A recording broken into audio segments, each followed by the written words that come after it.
The thing that I think I love the most about Mob Psycho 100 is that its way of doing simple slice of life is just as engaging as any emotional goodbye as seen by last week's Dimple Farewell, to some of the crazy action sequences Mob Psycho has been known to be hyped up for because it is goddamn impressive. I mean, hell, they didn't need to go as hard as they did last week with that Dimple fight, but they did because the team is passionate about the source material. But for an episode that is, without a doubt, arguably a slow episode. Not a lot of crazy things happened. It's all about the simple daily life of the club and kind of the revival of the telepathy and just the fact that it feels like things are ending. The characters are about to head into the next stage of their life and the regrets of not doing enough in the moments you had start to eat away at these characters. But I would say, even though last week I think is probably the best episode as a whole of Mob Psycho, I wouldn't look at an episode like this and say it's lackluster or not enough happened, because here's the thing, you go back to the first few videos of this season that I covered this show for, and I said,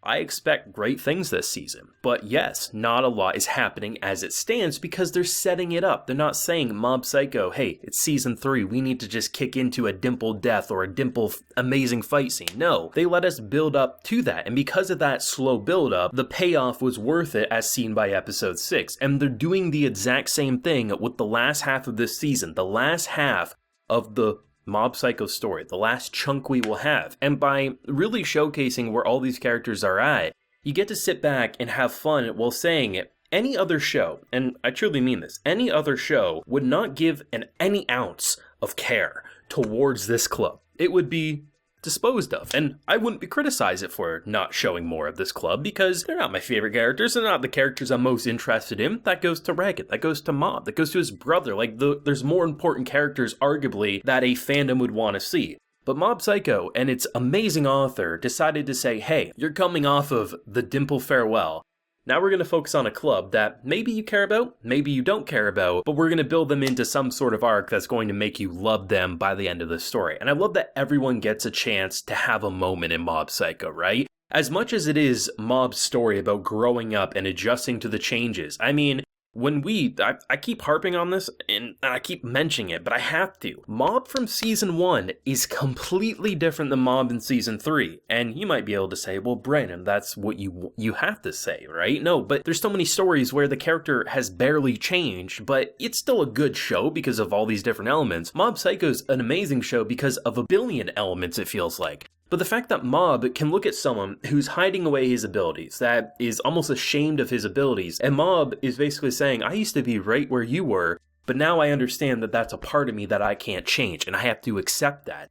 That is a type of moment that you would have never seen Mob be so proud of in Season 1. Hell, even in Season 2 you might be able to argue. But after everything he's experienced, Dimple, Reagan, the countless moments that have made him feel like a freak or an outsider or just an outcast in general, Mob is now the one who can lend advice to people who feel like they are where he was a couple seasons back. It just makes you feel like a proud dad moment. I mean, that's why the moment when Reagan gets the phone call, right? He's basically saying like, hey, do you have any plans on New Year's? We need you to drive us around. And you just see our boy smiling in the background being like, I'm proud of you, Reagan, because Reagan feels like he's kind of like a dad at this point. He's grown up from just being a little con artist. He really feels like someone that Mob can rely on at this point in time, rather than feeling like he's using Mob just for his own gain. And to see how they end the episode is actually pretty interesting because they're already setting in motion where I think the arc's going. Whether this is the actual final arc or a mini arc before it, I don't know. But I'm excited nonetheless because everyone slept in. Apparently phones aren't going off when you call people, no one's answering their phones, alarm clocks just aren't being powered, and everyone slept in. So to me,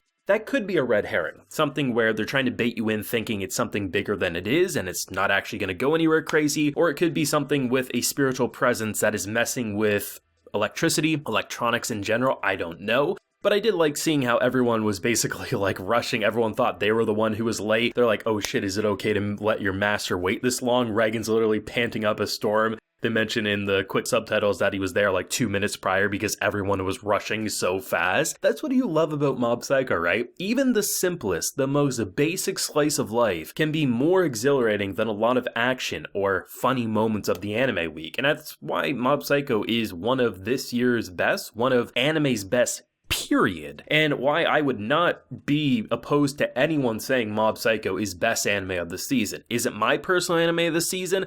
Honestly, there's like 3 or 4 that I kind of put at equal levels just because they hit my entertainment, my enjoyment levels that much. But I can't be opposed to anyone after what we've seen of this story saying it's their favorite anime of the season, favorite anime of the year, favorite whatever, because I completely get it, because it's a pure passion project. It doesn't need to go as hard as it does into the production. The voice actors are nailing it. You can actually, if you pay attention to how Mob's VA is actually presenting his voice at this point, you can actually go back and just pick any random episode from season 1 or 2. There actually feels like a sense of maturity to his character, not only just with the writing that we're seeing, but the way his VA is actually presenting his voice. There's a subtle difference, and those are all little moments build into what I consider to be the masterpiece that I hyped up last week. Like Mob Psycho, I mean, I remember my initial feelings towards it. I liked it from the beginning, and I remember hearing so many people being like, damn, this is gonna be one of the craziest anime that will come out in like the next 10 years. And season 1, as amazing as it is, I mean, I remember waiting for my anticipation of season 2 being like, I still don't feel the same hype maybe to that degree, because season 1 was an amazing show, but to feel like so much passion from a fandom, and then season 2 came around and it all started to click, and now to see the entire package, honestly, I would go as far to say Mob Psycho as it stands, and this is an incomplete adaptation as it stands. Yes, we're getting the full thing with the rest of the season, but I could go as far to say this would easily be within like the top 3 anime I would show a newcomer to anime, because not only is it some of anime's best in production, comedy, action, storytelling, character progression without any of the weird bells and whistles that can push away newcomers to anime, it also is such a great show for those veteran watchers who have seen hundreds, if not thousands, and are saying, anime is all the same, we've seen it. But Mob Psycho is one of those stories where it feels like it hits both so well that it's hard not to say this is one of my highest recommendations in the anime medium. And I really mean that. Like, I'm someone who doesn't make favorites lists because it's impossible, it changes so much, and I'm always saying, well, this one gets added, then I gotta remove something. But I do know shows that I overall consider to be a favorite, and Mob Psycho is hands down one of them.